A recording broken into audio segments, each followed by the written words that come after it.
நேரத்தில் என்ன நடந்தது என்று இதுல அதாவது ரோந்த் லோகநாதன் எங்கெங்கி படித்து லோகநாதன் அவர்களை பலத்த கரவொலிக்கு இடையிலே பாராட்ட வேண்டும். என்ன காரணம் கேட்டீங்கன்னா, நீங்க பேசக்கூடியது எல்லாமே காற்றோடு போய்விடும், ஆனால் எழுத்து மட்டும்தான் எப்போதும் நின்று கொண்டே இருக்கு. புதுமை பித்தல்ல தொடங்கி அதற்கு முன்னால் பாரதியில ஆரம்பிச்சு தேடி சோறுநிதம் தின்று பல சின்ன சிறுகதைகள் பேசி அப்படின்னு சொல்லிட்டு அவன் வேடிக்கை மனிதரை போலே வீழ்வேன் என்று நினைத்தாயோ என்று சொன்னானே, அந்த பாரதியில இருந்து லோகநாதன் வரை பாளையங்கோட்டையினுடைய எழுத்தாளர்கள் அதிகமாக நிறைந்து வாழக்கூடிய பகுதியாக இருந்து கொண்டிருக்கிறது. இவர்களையெல்லாம் ஊக்கப்படுத்த வேண்டியது நம்முடைய கடமை. உங்களுடைய வாழ்க்கை நூலோடு தொடர்புடைய வாழ்க்கை.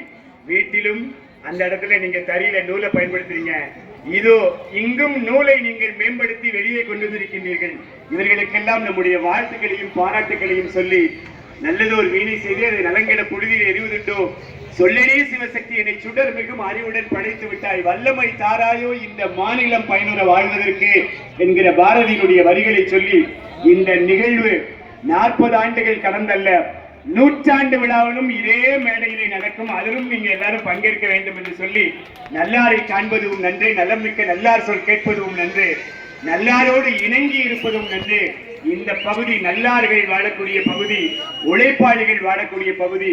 உங்களை எல்லாம் ஊக்கப்படுத்திக் கொண்டிருக்கக்கூடிய சௌராஷ்டிரா மாணவர் சங்கத்துக்கு என்னுடைய வாழ்த்துக்களையும் பாராட்டுகளையும் சொல்லி, இன்றைக்கு பரிசு பெற மேடைக்கு முன்னால் காத்துக் கொண்டிருக்கக்கூடிய நீங்கள் தான் இன்னும் 5 வருடங்களிலே இந்த மேடையினுடைய சிறப்பு விருந்தினர்களாக வரப்போகிறீர்கள் என்று சொல்லி, இந்த பிள்ளைகளை எல்லாம் ஊக்கப்படுத்துங்கள்.